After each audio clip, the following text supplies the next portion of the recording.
अरे SC reserve seat असताना, SC मधल्या इतका दमदार नेता असताना, इतका स्ट्रॉंग माझा बाप असताना, या सर्वांसाठी लढणारा असताना तुम्ही कोणत्या तोंडाने सांगतात, कोणत्या तोंडाने तुम्ही त्या मानवतकरला आमच्यावर लागतात?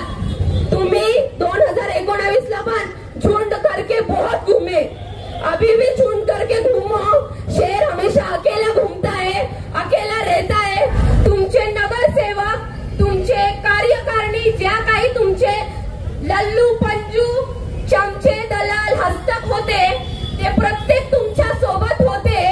माझा बाप जगन सोनवणे एकटा लढला, 20,000ची लीड घेतली। माझा बाप एकटा होता, 20,000 पर्यंत पोहोचला होता या जनशक्तीच्या जोरावर। मी मन बनवलेलं आहे, आम्ही ही जनशक्तीची चळवळ उभी केली आहे आणि जनशक्ती या धनशक्तीला हरवणार आहे। सर्व इतक्या मोठ्या संख्येने जमलो आहोत त्याबद्दल मी आपल्या सर्वांचे खूप खूप मनापासून धन्यवाद मानते।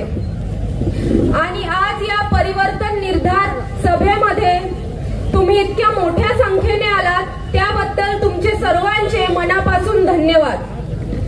आणि गेल्या 15 वर्षापासून जो भुसावळचा विकास रखडला आहे तो आपल्याला येत्या 20 तारखेला जगनभाऊ सोनवणे यांच्या गॅस सिलेंडर या निशाणी समोरील बटन दाबून त्यांना खूप साऱ्या मताधिक्यांनी निवडून आणायचं आहे। त्याचबरोबर मी तुम्हा सर्वांना एक गोष्ट आठवून देईन की जेव्हा आपल्या कुरेशी बांधवांचा रोजी रोटीचा प्रश्न बंद केला होता तेव्हा ते तुमच्यासाठी रस्त्यावर उतरले होते। जेव्हा आपल्या पायल तडवी ताईंची हत्या झाली होती तेव्हा ते तुमच्यासाठी रस्त्यावर उतरले होते। जेव्हा 5,000 झोपडवस्ती धारक आहेत त्यांच्या झोपडपट्ट्या उठवल्या गेल्या होत्या तेव्हा ते तिथे लढत होते। असे असंख्य कामं आहेत जे मी सांगू शकते आणि ते तुम्हालाही माहिती आहे। आणि ज्या प्रकारे डॉक्टर हाताचा पंजा घेऊन आला आहे तोच पंजा ज्या प्रकारे पप्पा म्हणतात तोच पंजा त्याला गंज करणार आहे आणि या 20 तारखेला तुम्ही सर्व त्याला घरी बसवणार आहात। आणि मी विरोधकांना एवढं पण सांगू इच्छिते की जास्त खुश होण्याची गरज नाहीये। 2019 ला आम्ही बघून घेतलं, पूर्ण पलटण सोबत तुम्ही याच राजा टावरवर तुमची सभा झाली होती, तुम्ही सर्व आले होतात। तुमचे नगरसेवक, तुमचे कार्यकारिणी, ज्या काही तुमचे लल्लू पंजू चमचे दलाल हस्तक होते ते प्रत्येक तुमच्या सोबत होते। माझा बाप जगन सोनवणे एकटा लढला, 20,000ची लीड घेतली। तुम्हा सर्वांना एकालाही चहा पाणी न देता, 1 रुपया न खर्च करता तुम्ही सर्वांनी 20,000 पर्यंत पोहोचवलं होतं। डॉक्टर तेव्हाही अपक्ष उभा होता, खूप सारे लोक होते तेव्हाही, त्यांचे चमचे दलाल स्टेजवर होते तरी 22,000 पर्यंतच पोहोचले होते। माझा बाप एकटा होता, 20,000 पर्यंत पोहोचला होता या जनशक्तीच्या जोरावर। असू दे धनशक्ती किती चालणार आहे, किती धनाचा वापर करणार आहे, पण लोकांनी ठरवलंय आपल्याला बदल घडवून आणायचा आहे। आम्हाला रस्त्यावरचा माणूस पाहिजे, 24 तास 365 दिवस जो आमच्यासाठी लढतो, आमच्यासाठी अवेलेबल असतो, तो व्यक्ती आम्हाला पाहिजे। 5 वर्ष तुम्ही लोक तोंड दाखवत नाही, 5 वर्षानंतर येतात आणि इथे बसून आम्हाला तुम्ही सांगणार नाही की याला मतदान करा। आम्ही मन बनवलेलं आहे, आम्ही ही जनशक्तीची चळवळ उभी केली आहे आणि जनशक्ती या धनशक्तीला हरवणार आहे। आणि त्याचबरोबर जे आमचे दादा आहेत संतोष चौधरी दादा, त्यांना पण मी इतकं सांगू इच्छिते की 35 वर्षापासून माझा बाप तुमच्यासाठी लढतो, झगडतो। तुमच्या मुलाला नगराध्यक्ष करण्यासाठी तुम्ही जीवाचं रान करता, तुम्हाला तुमच्या बायकोला नगराध्यक्ष करण्यासाठी तुम्ही जीवाचं रान करतात। तुमच्या अनिल चौधरी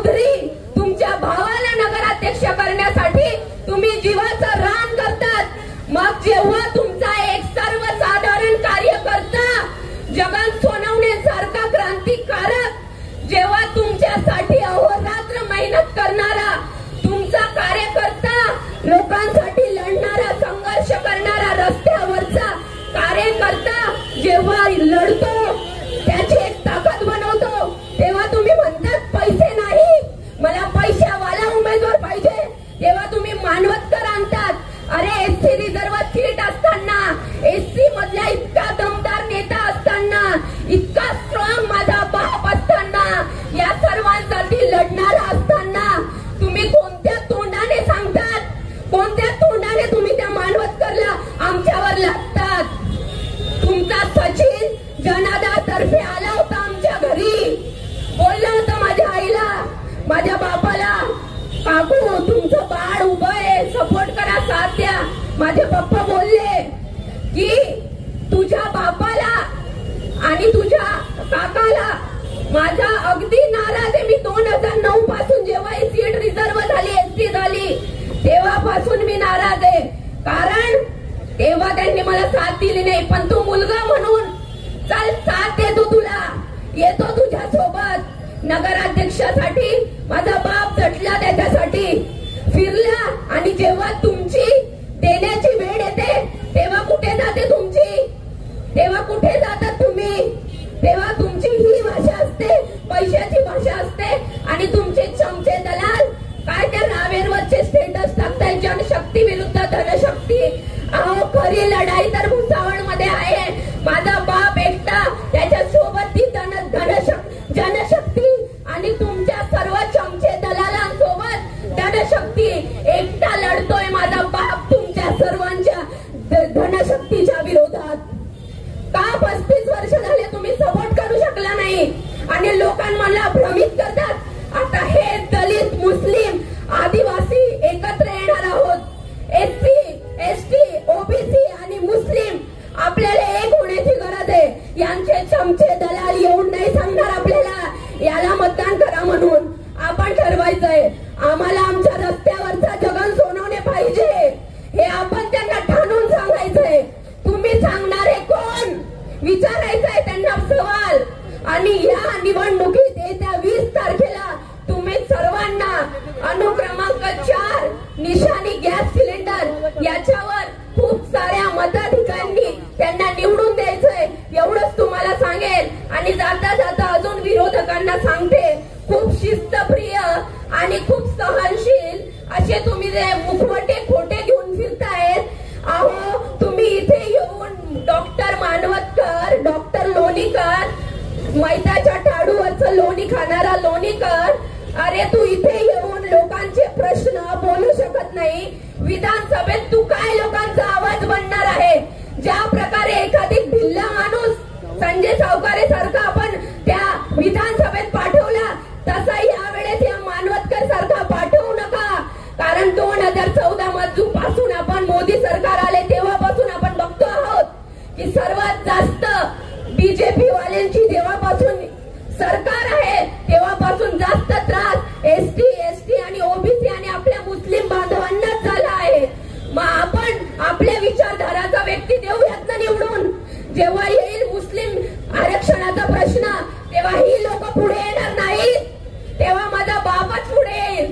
जेव्हा मुस्लिम आरक्षणाचा प्रश्न येईल तेव्हा विधानसभेमध्ये आपल्याला आपला बोलणारा माणूस पाहिजे. कारण आपण बघतोय विधानसभेत पण मुस्लिम, दलितांचे आणि एसटीचे प्रश्न मांडणारे लोक खूप कमी आहेत, ते त्यांचीच लोक आपल्यावर लागतायत.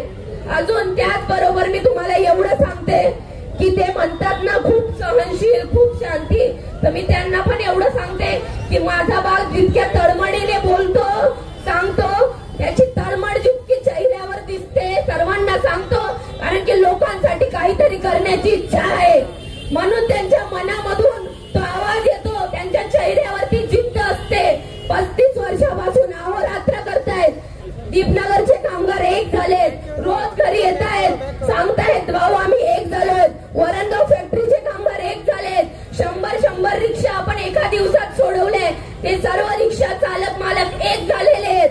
आपले 5000 झोपडपट्टी धारक ते एक झालेले आहेत. अहो आपल्याला विधानसभेत जाण्यापासून कोणीच रोखू शकत नाही. आणि आपलं औरंगाबाद आहे ना, तिथे तसा बदल घडला. त्या चंद्रकांत खैरे पडला होता ना, शिवसेनेचा होता ना आमदार, मासू होऊ द्या ना आजी माझी आमदारांना एकत्र. किती एकत्र होतील? अहो किती चमचे दलाल फिरतील, किती सांगतील,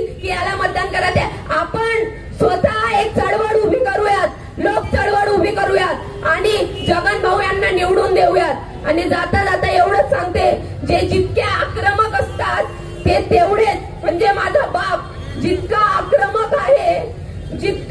आक्रमक आहे तेवढाच सहनशील, शिस्तप्रिय आणि संवेदनशील आहे।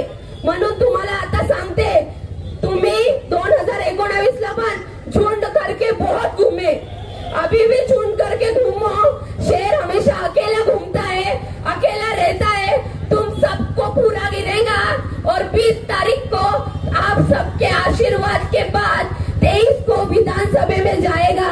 ये भी आप सभी को बोल देती हूँ, देख लेते हैं अभी तुम कितना जोर लगाते हो, लगा लो, फिर तुम्हारे बेटी का नगर अध्यक्ष का टाइम आएगा ही, फिर दिखाते हैं। धन्यवाद। आणि एवढंच सांगेन की येत्या 20 तारखेला आपण सर्वांना गॅस सिलेंडर या निशाणी समोरील 4 नंबरचं बटन दाबून जगन देवराम सोनवणे यांना खूप साऱ्या मताधिक्यांनी निवडून द्यायचं आहे। सर्वांना जय भीम, जय संविधान, सलाम वालेकुम।